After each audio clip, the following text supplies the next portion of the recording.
46 സങ്കീർത്തനം അവിടെ ഇങ്ങനെ എഴുതിയിരിക്കുന്നു, സൈന്യങ്ങളുടെ യഹോവ നമ്മോട് കൂടെയുണ്ട്, യാക്കോബിന്റെ ദൈവം നമ്മുടെ ദുർഗം ആകുന്നു. യെശയ്യാ പ്രവാചകന്റെ പുസ്തകം 7-ാം അധ്യായം 14-ാമത്തെ വാക്യം. നമ്മോട് കൂടെ ദൈവം എന്നർത്ഥമുള്ള ഇമ്മാനുവേൽ എന്ന യേശു ക്രിസ്തുവിന്റെ പേർ എന്ന് നമുക്ക് കാണുവാൻ കഴിയുന്നുണ്ട്. എന്നെ കേൾക്കുന്ന പ്രിയപ്പെട്ടവരെ, ഒരുപക്ഷെ മനുഷ്യർ ആരും, നിന്റെ മാതാപിതാക്കൾ, നിന്റെ സഹോദരങ്ങൾ, നിന്റെ കുഞ്ഞുങ്ങൾ, നിന്റെ കൂട്ടുകാർ, നിന്റെ രക്തബന്ധങ്ങൾ, നിന്റെ കൂട്ടുവിശ്വാസികൾ ആരും ഒരു പക്ഷെ നിന്റെ കൂടെ ഇല്ലായിരിക്കാം. പക്ഷെ 365 ദിവസവും സ്വർഗത്തിലെ ദൈവം ഇങ്ങനെ പറയുന്നു, നീ ഭയപ്പെടേണ്ട കാര്യമില്ല, കാരണം ഞാൻ നിന്നോട് കൂടെയുണ്ട്. ലക്ഷക്കണക്കിന് പ്രശ്നങ്ങൾ ഒരു പക്ഷേ നീ അഭിമുഖീകരിക്കുന്നുണ്ടാവാം. രോഗങ്ങളും കടങ്ങളും പരാജയങ്ങളും ഞെരുക്കങ്ങളും നിരാശയും നിന്റെ ജീവിതത്തിൽ വിടാതെ നിന്നെ പിന്തുടരുന്നുണ്ടായിരിക്കാം. ഏത് പരിതസ്ഥിതികളിലൂടെ നീ കടന്നു പോകുകയാണ് എന്ന് എനിക്കറിയുവാൻ കഴിയുന്നില്ല. പക്ഷെ ഒരു കാര്യം ഞാൻ ഉറപ്പ് പറയുന്നു, ദൈവം നമ്മോട് കൂടെയുണ്ട്, യാക്കോബിന്റെ ദൈവം നമ്മുടെ ദുർഗമാകുന്നു. വിശുദ്ധ വേദപുസ്തകം നാം പഠിക്കുമ്പോൾ ദൈവം കൂടെയുണ്ട് എന്ന് എഴുതിയിരിക്കുന്ന ധാരാളം വാക്യങ്ങൾ പഴയ നിയമത്തിലും പുതിയ നിയമത്തിലും ഒരുപോലെ നമുക്ക് കാണുവാൻ കഴിയുന്നുണ്ട്. 23-ാം സങ്കീർത്തനം 4-ാമത്തെ വാക്യം, കൂരിരുൾ താഴ്വരയിൽ കൂടെ നടന്നാലും ഞാൻ ഒരനർത്ഥവും ഭയപ്പെടുകയില്ല, കാരണം നീ എന്നോട് കൂടെ ഇരിക്കുന്നുവല്ലോ. യോശുവയുടെ പുസ്തകം 1-ാം അധ്യായം 5-ാം വാക്യം, ഞാൻ മോശയോട് കൂടെ ഇരുന്നത് പോലെ നിന്നോട് കൂടെയും ഇരിക്കുമെന്ന് ദൈവം യോശുവയോട് അരുളി ചെയ്യുകയാണ്. യെശയ്യാ പ്രവാചകന്റെ പുസ്തകം 41-ാം അധ്യായം 10-ാമത്തെ വാക്യം, ഞാൻ നിന്നോട് കൂടെയുണ്ട്, നീ ഭ്രമിച്ചു നോക്കേണ്ട, ഞാൻ നിന്റെ ദൈവമാകുന്നു, ഞാൻ നിന്നെ ശക്തീകരിക്കും, ഞാൻ നിന്നെ സഹായിക്കും, എന്റെ നീതിയുള്ള വലങ്കരം കൊണ്ട് ഞാൻ നിന്നെ താങ്ങും എന്ന് അവിടെ രേഖപ്പെടുത്തിയിരിക്കുകയാണ്. മത്തായിയുടെ സുവിശേഷം 18-ാം അധ്യായം 20-ാമത്തെ വാക്യത്തിൽ കർത്താവ് ഇങ്ങനെ പറയുന്നു, 2-3 പേർ എന്റെ നാമത്തിൽ കൂടി വന്നാൽ ഞാൻ അവരുടെ നടുവിൽ ഉണ്ട് എന്ന്. മത്തായിയുടെ സുവിശേഷം 28-ാം അധ്യായം 20-ാമത്തെ വാക്യത്തിൽ ഇങ്ങനെ പറയുന്നു, ലോകാവസാനത്തോളം എല്ലാ നാളും ഞാൻ നിങ്ങളോട് കൂടെയുണ്ട് എന്ന്. അതുകൊണ്ടാണ് 46-ാം സങ്കീർത്തനം 7-ാം വാക്യം 11-ാമത്തെ വാക്യത്തിൽ ഇങ്ങനെ പറയുന്നത്, സൈന്യങ്ങളുടെ യഹോവ നമ്മോട് കൂടെയുണ്ട്, യാക്കോബിന്റെ ദൈവം നമ്മുടെ ദുർഗം ആകുന്നു എന്ന്. യെശയ്യാ പ്രവാചകന്റെ പുസ്തകം 43-ാം അധ്യായം 2-ാമത്തെ വാക്യത്തിൽ ഇങ്ങനെ പറയുകയാണ്, നീ തീയിൽ കൂടെ നടന്നാൽ വെന്തു പോകയില്ല, അഗ്നിജ്വാല നിന്നെ ദഹിപ്പിച്ച് കളകയില്ല. നീ വെള്ളത്തിൽ കൂടെ കടന്നുപോയാൽ, സമുദ്രത്തിലൂടെ നീ നടന്നു പോയാൽ, ആമൻ, വെള്ളം നിന്റെ മേൽ കവിയുകയില്ല, നദി നിന്നെ മുക്കിക്കളകയില്ല. 2 അനുഭവങ്ങളാണ് പറയുന്നത്.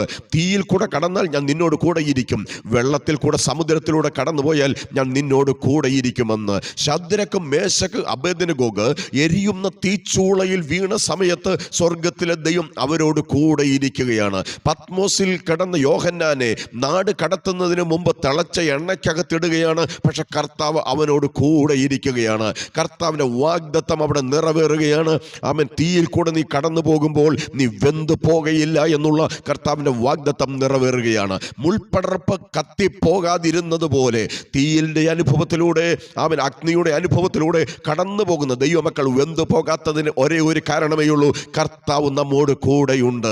2-ാമത്തെ ചിന്ത ഇതാണ്, വെള്ളം അവരെ നശിപ്പിച്ച് കളയാത്തതിന് കാരണം കർത്താവ് അവരോട് കൂടെയുണ്ട് എന്നുള്ളതാണ്.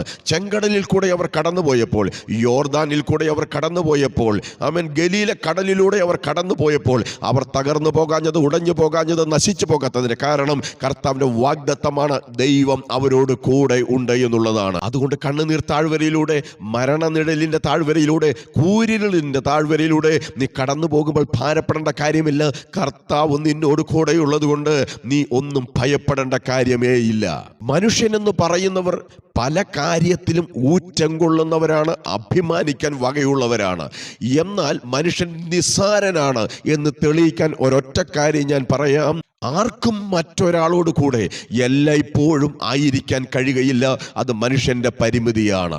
ഉദാഹരണം എന്ന് പറയുന്നത്, നമ്മുടെ കുഞ്ഞുങ്ങൾ സ്കൂളിൽ പോകുമ്പോൾ നമുക്ക് അവരോട് കൂടെ പോകുവാനും, നമ്മുടെ മാതാപിതാക്കൾ വീട്ടിൽ തനിയെ പ്രായമുള്ളവരായിരിക്കുമ്പോൾ അവരോട് കൂടെ ആയിരിക്കാനും ഒക്കെ നമുക്ക് കഴിയുകയില്ല. അതുകൊണ്ടല്ലേ പലരും ഇങ്ങനെ പറഞ്ഞു കേട്ടിട്ടുണ്ട്, ആ സമയത്ത് ഞാൻ അവിടെ ഉണ്ടായിരുന്നുവെങ്കിൽ അങ്ങനെ സംഭവിക്കുകയില്ലായിരുന്നു. എന്തു ചെയ്യാം, ഞാൻ അവിടെ ഉണ്ടായിരുന്നുവെങ്കിൽ അങ്ങനെ സംഭവിക്കുകയില്ലായിരുന്നു എന്ന് പറയാനുള്ള പറയാനുള്ള കാരണം, ഒരു മനുഷ്യന് എല്ലായ്പ്പോഴും എല്ലായിടത്തും എത്തിച്ചേരുവാൻ കഴിയുകയില്ല എന്നുള്ളത് കൊണ്ട് തന്നെ. എന്നാൽ സർവ്വ സാന്നിധ്യനായിരിക്കുന്ന, ഒമ്നി പ്രസൻസ് ആയിരിക്കുന്ന ഒരേ ഒരാളേ ഉള്ളൂ. ആ ആളുടെ പേരാണ് സർവശക്തനായ ദൈവം എന്നുള്ളത്. യിരെമ്യാ പ്രവാചകന്റെ പുസ്തകം 23-ാം അധ്യായം 24-ാമത്തെ വാക്യത്തിൽ ഇങ്ങനെ എഴുതിയിരിക്കുന്നു: സ്വർഗത്തിലും ഭൂമിയിലും നിറഞ്ഞിരിക്കുന്ന ദൈവമത്രേ. 139-ാം സങ്കീർത്തനം നാം വായിക്കുമ്പോൾ, സ്വർഗത്തിൽ കയറിയാൽ അവിടെയുണ്ട്, ആമേൻ. ഭൂമിയുടെ അറ്റത്ത് ചെന്നാൽ അവിടെയുണ്ട്, ആമേൻ. സമുദ്രത്തിൽ ചിറക് ധരിച്ച് ഭൂമിയുടെ അറ്റത്ത് ചെന്നാൽ അവിടെയും ദൈവമുണ്ട്. ദൈവം എല്ലായിടത്തുമുണ്ട്. ദൈവമില്ലാത്ത ഒരു സ്ഥലം പോലുമില്ല. അതിൻ്റെ പേരത്ര സർവ്വ സാന്നിധ്യൻ എന്നുള്ളത്. അതുകൊണ്ട് വിശുദ്ധ വേദപുസ്തകം നാം പഠിക്കുമ്പോൾ ആരുടെ കൂടെ ദൈവമില്ല എന്ന് ദൈവവചനം നമ്മെ പഠിപ്പിക്കുന്നുണ്ട്. പുറപ്പാട് പുസ്തകം 33-ാം അധ്യായം 2 മുതൽ 5 വരെയുള്ള വാക്യത്തിൽ കർത്താവ് പറയുകയാണ്: ഈ ജനം ദുശാഠ്യമുള്ള ജനമാകുന്നു, അതുകൊണ്ട് ഞാൻ ഇവരുടെ കൂടെ സഞ്ചരിക്കയില്ല, ഇവരുടെ കൂടെ യാത്ര ചെയ്യുകയില്ല, ഇവരുടെ കൂടെ ഞാൻ കനാൻ നാട്ടിലേക്ക് വരികയില്ല, കാരണം ഇവർ ദുശാഠ്യമുള്ളവരാണ്. ദുശാഠ്യമുള്ള ആളുകളോടുകൂടെ സ്വർഗത്തിൽ ദൈവം ഇല്ല എന്ന് നമുക്ക് കാണുവാൻ കഴിയുന്നുണ്ട്. ന്യായാധിപന്മാരുടെ പുസ്തകം 16-ാം അധ്യായം 20-21 വാക്യത്തിൽ അഭിഷേകം നഷ്ടപ്പെട്ടവനോടുകൂടെ ദൈവമില്ല എന്ന് കാണുവാൻ കഴിയും. ആരുടെ ചരിത്രമാണ് അവിടെ രേഖപ്പെടുത്തിയിരിക്കുന്നത്? ശിംശോന്റെ ചരിത്രമാണ്. പാപം ചെയ്തവൻ, ദൈവത്തിൽ നിന്നും അകന്നു പോയവൻ, വ്രതം തെറ്റിച്ചവൻ, അവനിൽ നിന്നും ദൈവം കൂടെ ഇരിക്കാതെ വിട്ടുമാറിപ്പോകുകയാണ്. മൂന്നാമത്തെ ചിന്ത, ആരുടെ കൂടെ ദൈവമില്ല? അനുസരണക്കേട് കാണിക്കുന്നവരോടുകൂടെ ദൈവം ഇല്ല. ശൗൽ രാജാവ് ദൈവം പറഞ്ഞ കൽപ്പനകൾ അനുസരിക്കാതെ ആമേൻ അവൻ മുൻപോട്ട് പോയപ്പോൾ അവന്റെ കൂടെ ദൈവമില്ല എന്ന് നമുക്ക് കാണുവാൻ കഴിയുന്നുണ്ട്. അതുകൊണ്ടല്ല യോഹന്നാന്റെ സുവിശേഷം 15-ാം അധ്യായം 5-ാമത്തെ വാക്യത്തിൽ കർത്താവ് ഇങ്ങനെ പറഞ്ഞത്: എന്നെ പിരിഞ്ഞ് നിങ്ങൾക്ക് ഒന്നും ചെയ്യുവാൻ കഴിയുകയില്ല. കർത്താവ് കൂടെയില്ലാതെ അവൻ ശിഷ്യന്മാർ ചെയ്ത 2 കാര്യങ്ങൾ ഞാൻ പറയാൻ താല്പര്യപ്പെടുന്നു. ലൂക്കോസിന്റെ സുവിശേഷം 5-ാം അധ്യായത്തിലും യോഹന്നാന്റെ സുവിശേഷം 21-ാം അധ്യായത്തിലും കർത്താവ് കൂടെയില്ലാതെ ശിഷ്യന്മാർ മീൻ പിടിക്കാൻ പോകുകയാണ്. പക്ഷെ അവർ തോറ്റുപോകുകയാണ്, അവർ പരാജയപ്പെടുകയാണ്. എന്താണ് കാരണം? അവരുടെ കൂടെ ആ രാത്രിയിൽ മീൻപിടുത്തത്തിന് കർത്താവ് ഉണ്ടായിരുന്നില്ല. മർക്കോസിന്റെ സുവിശേഷം 6-ാം അധ്യായം 46 മുതൽ 48 വരെയുള്ള വാക്യങ്ങൾ നാം പഠിക്കുമ്പോൾ യേശുവില്ലാത്തൊരു പടകിനെ നമുക്കവിടെ കാണുവാൻ കഴിയും. അത് തിരകളാൽ വലഞ്ഞിരിക്കുകയാണ്, ചുഴലിക്കാറ്റിൽ പെട്ടുപോകുകയാണ്, കാറ്റും കടലും കൂടെ അതിനെ തകർക്കാൻ തുടങ്ങുകയാണ്. എന്താണ് കാരണം? യേശുവില്ലാത്തൊരു പടകാണ് അത് എന്ന് നമുക്ക് കാണുവാൻ കഴിയുന്നുണ്ട്. അടുത്ത ചിന്ത, ആരുടെ കൂടെയാണ് ദൈവം ഉള്ളത്? യോശുവയുടെ പുസ്തകം 1-ാം അധ്യായം 5 മുതൽ 9 വരെയുള്ള വാക്യത്തിൽ വായിക്കുമ്പോൾ അവിടെ യോശുവയോട് ദൈവം പറയുകയാണ്: യോശുവ, നീ ന്യായപ്രമാണത്തിന്റെ വചനങ്ങൾ വിട്ട് ഇടത്തോട്ടോ വലത്തോട്ടോ മാറാതെ ഇരുന്നാൽ ഞാൻ മോശയോട് കൂടെ ഇരുന്നത് പോലെ നിന്നോട് കൂടെ ഇരിക്കും. ആരുടെ കൂടെ? വചനം വിട്ട് ഇടത്തോട്ടും വലത്തോട്ടും മാറാത്ത ദൈവമക്കളുടെ കൂടെ ദൈവമുണ്ട്. രണ്ടാമത്തെ ചിന്ത, ആരുടെ കൂടെ ദൈവമുണ്ട്? മത്തായിയുടെ സുവിശേഷം 28-ാം അധ്യായം 20-ാമത്തെ വാക്യം: ഞാൻ പറയുന്ന വചനം നിങ്ങൾ അനുസരിച്ചാൽ നിങ്ങൾ ഭൂലോകത്തിലെമ്പാടും പോയി സകല ജാതികളെയും ശിഷ്യരാക്കുകയും പഠിപ്പിക്കുകയും സ്നാനപ്പെടുത്തുകയും ചെയ്താൽ ഞാൻ നിങ്ങളോട് കൂടെയുണ്ട്. അഥവാ അനുസരിക്കുന്നവരോടുകൂടെ ദൈവമുണ്ട്. മൂന്നാമത്തെ ചിന്ത, ന്യായാധിപന്മാരുടെ പുസ്തകം 6-ാം അധ്യായം 12-ാമത്തെ വാക്യത്തിൽ: നന്മ ശത്രുവിന്റെ കയ്യിൽ പെട്ടുപോകാതിരിക്കേണ്ടതിന് മുന്തിരി ചക്കിനോട് ചേർന്ന് ഒറ്റയ്ക്ക് കോതമ്പം മെതിക്കുന്ന ഗിദെയോനെ ദൈവം കണ്ടു കഴിഞ്ഞപ്പോൾ പറയുകയാണ്: ഗിദെയോനെ, യഹോവ നിന്നോട് കൂടെയുണ്ട്. ആരുടെ കൂടെയാണ് ദൈവമുള്ളത്? വചനം വിട്ട് ഇടത്തോട്ടോ വലത്തോട്ടോ മാറാത്തവന്റെ കൂടെ ദൈവമുണ്ട്. അനുസരിക്കുന്നവരോടുകൂടെ ദൈവമുണ്ട്. നന്മ ശത്രുവിന്റെ കയ്യിൽ പെട്ടുപോകാതെ സൂക്ഷിക്കുന്നവരോട് കൂടെ ദൈവമുണ്ട്. അതേ ദൈവത്തിന്റെ പൈതലേ, ദൈവം നമ്മുടെ കൂടെയുണ്ടെങ്കിൽ, കർത്താവ് നമ്മുടെ കൂടെയുണ്ടെങ്കിൽ, യഹോവ നമ്മുടെ പക്ഷത്തുണ്ട്, ഞാൻ പേടിക്കയില്ല, മനുഷ്യർ എന്നോട് എന്തു ചെയ്യും? ദൈവം നമുക്ക് അനുകൂലമെങ്കിൽ പ്രതികൂലം ആര്?